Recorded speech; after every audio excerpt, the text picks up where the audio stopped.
kematangan. Iya nggak sih? Iya, kematang. Tapi aneh nggak sih, Cel? Mending bilang maturity aja. Kalau udah Tadi maturity bener gitu nggak? aja. Apa bener? Ya bener. Benar. Oh, cantik. Anjir, aku salah anjir. Eh, Selamat pagi semuanya.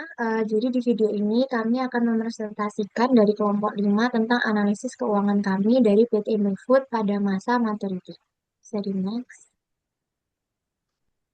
Sebelumnya, perkenalkan saya Celsia Karisa dengan NRP belakang 113 dan teman saya. Saya Anissa Banuati dengan NRP 115.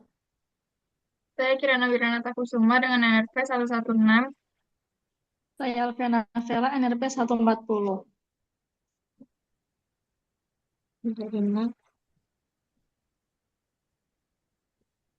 Jadi untuk teori siklus hidup bisnis sendiri menjelaskan bahwa perusahaan melalui ada 4 tahap. Yang pertama ada awalannya, pertumbuhannya, dalam keberhasilannya, dan penurunan dengan strategi yang disesuaikan di setiap tahap untuk menjaga keberlangsungan perusahaannya itu sendiri.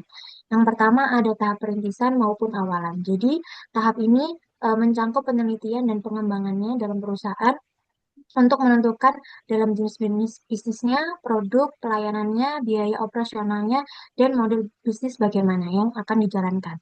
Untuk model bisnis sendiri berperan penting dalam menjaga fokus dan menentukan peluang pendanaan setelah tahap ini selesai, perusahaan siap diluncurkan secara resmi. Lalu yang kedua ada tahap pertumbuhan. Pertumbuhan perusahaan diukur dari peningkatan total yang mencerminkan portabilitas masa depannya dan juga menambahkan bahwa perusahaan dengan pertumbuhan tinggi cenderung untuk menghasilkan arus kasnya sendiri dan kapitalisasi pasar yang besar, sehingga perusahaan lebih jauh menarik bagi investor dan berdampak positif bagi perusahaan nilainya sendiri. Bisa di next. Lalu yang ketiga ada tahapan kematangannya, di mana tahapan ini bisnis sudah mapan dengan tim manajemennya sendiri secara solid dan pertumbuhan tahunannya secara konsisten. Terdapat peluang untuk ekspansi melalui akuisisi ataupun pemisahan lini bisnis. Pemilik dapat memilih antara investasi untuk pertumbuhan lebih lanjut ataupun menjual saham mereka sendiri. Lalu yang terakhir ada tahap penurunan. Bagaimana tahap jatuh tempo pendapatan bisa naik secara turun juga, namun penurunan yang terus-menerus mendefisasikan kemunduran. Pemilik juga harus melakukan inovasi baru ataupun memilih antara reinvestasi dan penjualannya. Namun, investasi pada tahap ini lebih jauh lebih mahal dan penjualan bisa lebih sulit serta menghasilkan juga imbalan yang jauh lebih rendah. Bisa di next. Lalu masuk dalam finansial rasio teori, yang di mana teori rasio keuangan sendiri dapat membandingkan data laporan keuangan untuk menilai kinerja dan kondisi perusahaannya. Jenisnya meliputi rasio likuiditas, solvabilitas, profitabilitas, dan aktivitas dan investasi. Yang dimana analisis ini membantu untuk mengidentifikasi kekuatan dan kelemahan dalam keuangan perusahaan, terutama untuk mendukung pengembalian keputusan strategi. Yang pertama ada rasio likuiditas, di mana rasio likuiditas ini untuk mengukur kemampuan perusahaan dalam memenuhi kewajiban jangka pendeknya. Lalu yang kedua ada rasio probabilitas, yang dimana untuk mengukur kemampuan perusahaan menghasilkan laba. Bisa di next. Lalu selanjutnya ada rasio solvabilitas, yang dimana rasio solvabilitas ini untuk menunjukkan kemampuan perusahaan dalam membayar kewajiban jangka panjangnya. Lalu ada rasio aktivitas, yang dimana rasio ini untuk mengukur efisiensi perusahaan dalam juga memanfaatkan aset untuk menghasilkan keuntungan dalam perusahaan. Lalu ada rasio investasi, yang dimana investasi sendiri untuk penanaman modal jangka panjang untuk memperoleh keuntungan di masa depan perusahaannya. Bisa di next. Lalu ada tipe untuk keuangan finansialnya, yang dimana berbagai sumber dana yang digunakan untuk perusahaan sendiri untuk mengoperasionalkan dan mengekspansi, yang dimana masing-masing dapat memiliki karakter, kelebihan, dan tantangannya sendiri. Untuk resikonya ada juga yang pertama ada tipe pendanaan internal, yang dimana ini adalah pembiayaan yang bersumber dari dalam perusahaan seperti laba ataupun cadangan. Yang kedua ada pendanaan jangka pendek. Sumber dana jangka pendek ini untuk membiayai kebutuhan modal kinerja sementara dan harus dilunasi dalam jangka 1 tahun. Bisa di next. Lalu ada pendanaan eksternal yang dimana pendanaan ini adalah pembiayaan dari luar perusahaan seperti bank, investor maupun crowdfunding. Yang selanjutnya ada crowdfunding sendiri. Crowdfunding sendiri adalah penggalangan dana untuk proyek bisnis melalui kontribusi banyak orang secara online. Lalu ada equity financing. Finansi sendiri ada pendanaan dengan menjual saham kepada investor dan memberikan mereka kepemilikan sebagai perusahaannya sendiri. Bisa di next. Lalu ada debt. Debt sendiri ada pendanaan melalui pinjaman dari pihak eksternal dengan prinsip secara jual beli. Lalu yang terakhir ada keuangan secara digital. Ini adalah industri keuangan baru yang menerapkan teknologi untuk meningkatkan aktivitas keuangan. Jadi next. Lalu selanjutnya ada karakteristik of financing.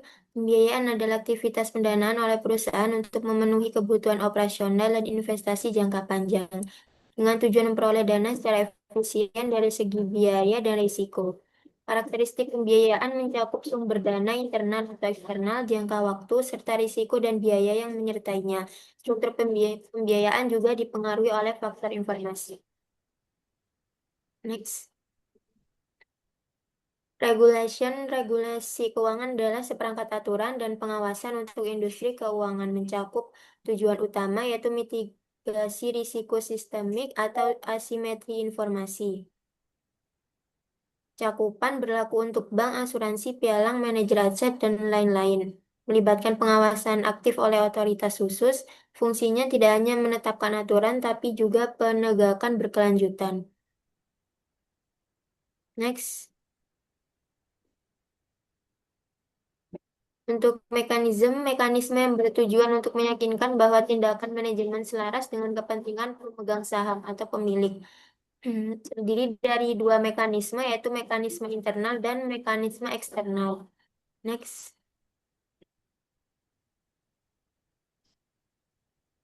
Bab 2,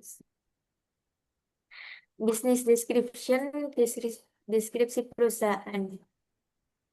PT ICPB adalah produsen terkemuka di Indonesia yang bergerak di berbagai kategori bisnis, termasuk mie instan, susu, makanan ringan, dan minuman. Mengoperasikan lebih dari 60 pabrik di Indonesia serta di beberapa negara. ICBP terkenal dengan produk seperti Indomie, Indomilk, Ice Ocha, dan bumbu racik. Anak usaha Indofood sukses makmur ini berfokus pada fast moving consumer goods dengan integrasi bisnis kuat sejak 2009 berbasis di Indofood Tower Jakarta. Visi dan misi PT ICBP adalah menjadi produsen barang konsumsi terkemuka. Misinya mencakup inovasi berkelanjutan, fokus pada pelanggan, fokus berkualitas, peningkatan kompetensi karyawan dan teknologi, kontribusi terhadap masyarakat dan lingkungan, serta peningkatan nilai bagi pemangku kepentingan secara berkesinambungan. Next. Struktur perusahaannya, struktur PT Organisasi CBP Sukses Makmur menggunakan model Strategic Business Unit SBU, membagi perusahaan ke dalam divisi bisnis utama yang dipimpin oleh kepala divisi dan bertanggung jawab kepada direksi. Direktur utama dibantu oleh Dewan Komisaris dan Komite Audit untuk pengawasan fungsi korporasi seperti keuangan, pemasaran, legal, dan riset dikelola terpusat dengan sekretaris perusahaan mengelola komunikasi pemegang saham. Audit internal dan manajemen risiko memastikan kepatuhan, mendukung operasional yang efisien dan transparan. Next. Business Life Cycle Classification PT Indofood CBP Sukses Makmur pada tahun 2024 menunjukkan karakteristik yang kuat sebagai perusahaan dalam tahap maturity dalam siklus hidup bisnisnya. Hal ini terlihat dari pertumbuhan stabil, struktur keuangan kuat, distribusi dividen konsisten dan meningkat, strategi investasi selektif, dan fokus bisnis pada stabilitas dan efisiensi. Next.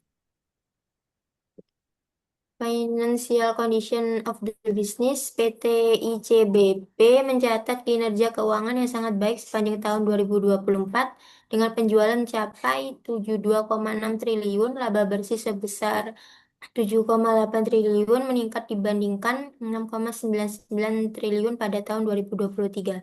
PT ICBP menunjukkan kondisi keuangan yang kuat dan stabil sepanjang tahun 2024 dengan pertumbuhan penjualan dan laba yang positif, serta aset dan ekuitas yang juga meningkat dibandingkan tahun lalu, menunjukkan kinerja yang solid dan menunjukkan peluang yang baik untuk ke depannya.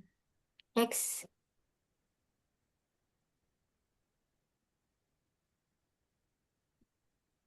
Company Financing, analisis kebutuhan operasional ICBP memperkuat operasionalnya dengan pendekatan terintegrasi, mencakup peningkatan kapasitas produksi, efisiensi energi, otomasi, dan ekspansi distribusi.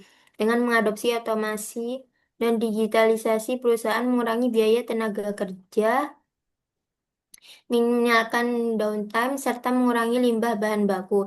Sejalan dengan inisiatif keberlanjutan, ICBP mendukung distribusi luas dengan 60 pabrik di Indonesia dan lebih dari 20 fasilitas internasional, meningkatkan kedekatan pasar dan efisiensi logistik. Kinerja operasionalnya diperkuat oleh struktur keuangan yang sehat, tercermin dalam rasio dan EBIT yang mencerminkan efisiensi biaya serta stabilitas operasional. Next.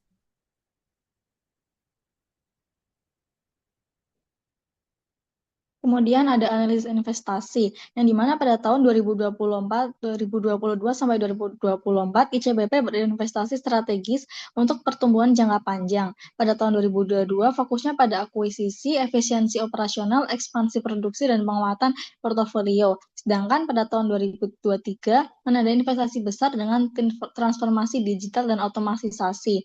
Kemudian pada tahun 2024, ICBP meningkatkan investasi modal serta melakukan peningkatan efisiensi energi dan penggunaan teknologi ramah lingkungan.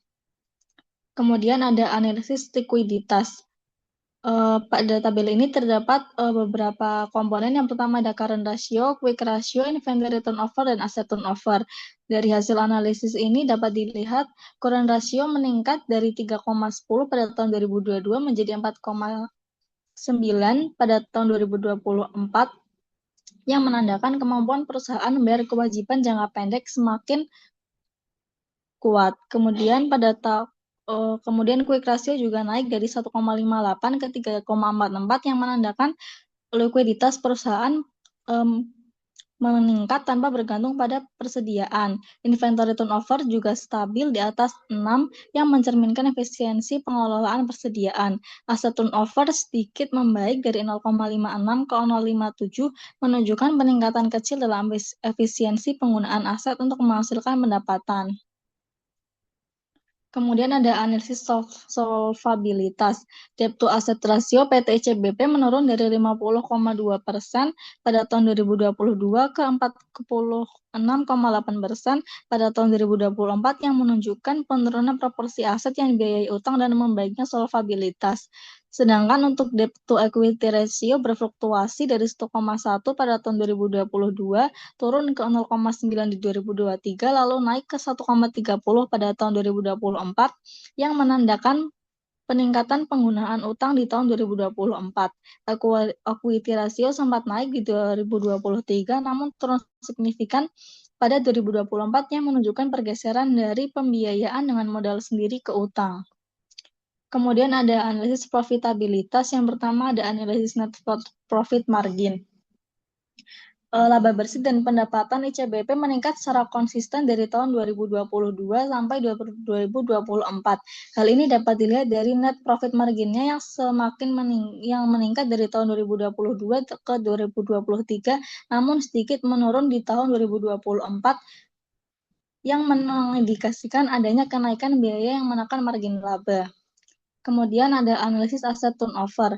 Aset turnover PT ICBP stabil di angka 0,56 pada tahun 2022 dan 2023, kemudian meningkat menjadi 0,57 pada 2024, yang mengindikasikan efisiensi penggunaan aset tetap terjaga meskipun total aset dan pendapatan meningkat. Selanjutnya ada analisis ROE dan ROA.